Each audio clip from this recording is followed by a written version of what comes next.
Okay, so getting back into our coverage over Ultimate Black Panther, we do pick up with the idea that the war has truly begun with Wakanda versus the rest of Africa. Because remember, when it came to Khonshu, he has newfound powers now, thanks to that unknown source, giving him the ability to accelerate life around the area. And because of that newfound powers, he has gone to different areas around Africa, pulling off different kinds of miracles. And with those miracles happening, you had more and more people beginning to believe that he is some kind of God. And so because of that, they began to worship him and began to be an army for him. And now he's trying to use that army against Wakanda.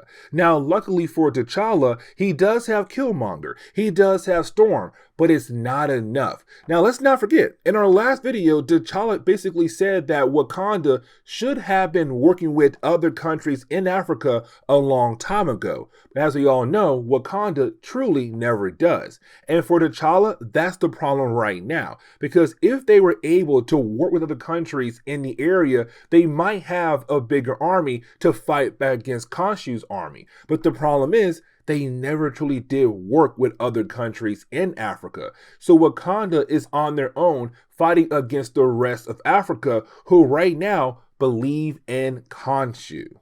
Now, there is a small problem for T'Challa, and that'll be Storm and Killmonger. Let me explain. Those two characters, they truly believe in the idea of killing off the soldiers of Khonshu.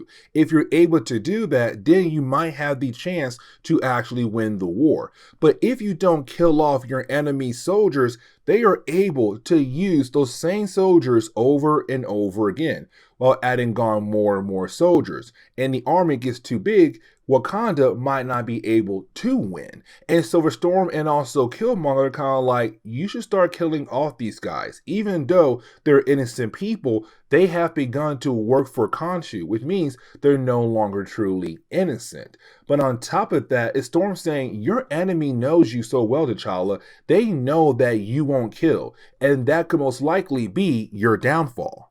Now, you do have T'Challa meet up with a character known as Matron. Now, Matron is the leader of the Vodou Khan. And the Vodou Khan is kind of like this group in Wakanda that's more on the magical side of the world, where they use magic as a way to lead them in life. Now, with that being said, T'Challa has been going over to Matron, kind of asking for help, asking for guidance. And really, it's T'Challa kind of wondering if Matron also knows anything else but the unknown source of power that Khonshu has. But on top of that, more things about vibranium and how to win the war. Now, I kind of want to focus more on the war part here.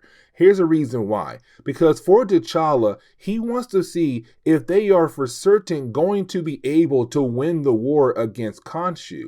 And the problem is for Matron is that for T'Challa, he kind of lies too much on science. He lies too much on data. He lies too much on the numbers. And for her, it's more of, you should start lying more on the idea of having faith. Because if you have faith, you might have more possibility of actually being able to win.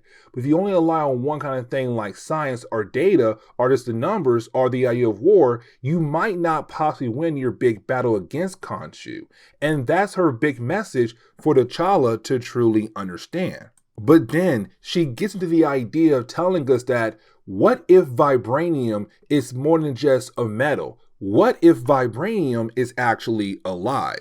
And what she really means is that they don't know the actual origin of vibranium. It's just that one day it appeared on Earth. Like, it appeared on Earth one day, and you had Wakanda use it as a way to build up their country. And that's really it. We don't know if it came from a god. We don't know if it came from a different planet. We don't know if it's actually alive. All we do know is that Wakanda used science as a way to use that metal to build up their country. And what she's also saying is that because Wakanda has become so dependent on vibranium, how do you know if vibranium is not actually in control? How do we know that vibranium came to Earth and said, you know what? I want to take over the people of Wakanda because they're going to look at me as a new kind of resource for them to be used. But in reality, they will become dependent on me. They have no choice but to rely on me. And so she's saying a possibility that vibranium could be alive in controlling Wakanda. Now, you do have T'Challa go see his wife, Okoye. Now, for Okoye, she's kind of wondering if Matron was able to give T'Challa more information about, well, vibranium, but also the unknown source of energy that Khonshu is currently using. And for T'Challa, all he got from Matron is just more questions that needs to be answered. Now, also for T'Challa, he kind of realized what he has to do here when it comes to bringing down Khonshu. If Khonshu's out there being a god, then T'Challa must go out there to be a god. It's the only way to take a god down. To kill a god, you got to be a god first. And so now for T'Challa, his plans are going to go in motion. But now we see Storm, Killmonger, and also Okoye getting a new mission from T'Challa. Now, this new mission is about the idea of going out into the other parts of Africa to hopefully find somebody who's great in both science, but also magic as well. Now, for T'Challa, he's not really telling us why, but for T'Challa, he believes that Killmonger is the best person to complete the job because Killmonger has lived in other parts of Africa. He knows how to fit in so perfectly. Now, for Okoye, because her mind's kind of like T'Challa, she needs to go as well to keep Killmonger in place to make sure he does not do anything rational. Now, Storm's only going because, well, she's in love with Killmonger. She wants to be with him. So she's all like, hey, if he goes, I'm going as well. And you have those three characters leave. But let's not forget what T'Challa said a moment ago. If he's going to be able to bring down Ra and Khonshu, he has to act like a god. He has to think like a god.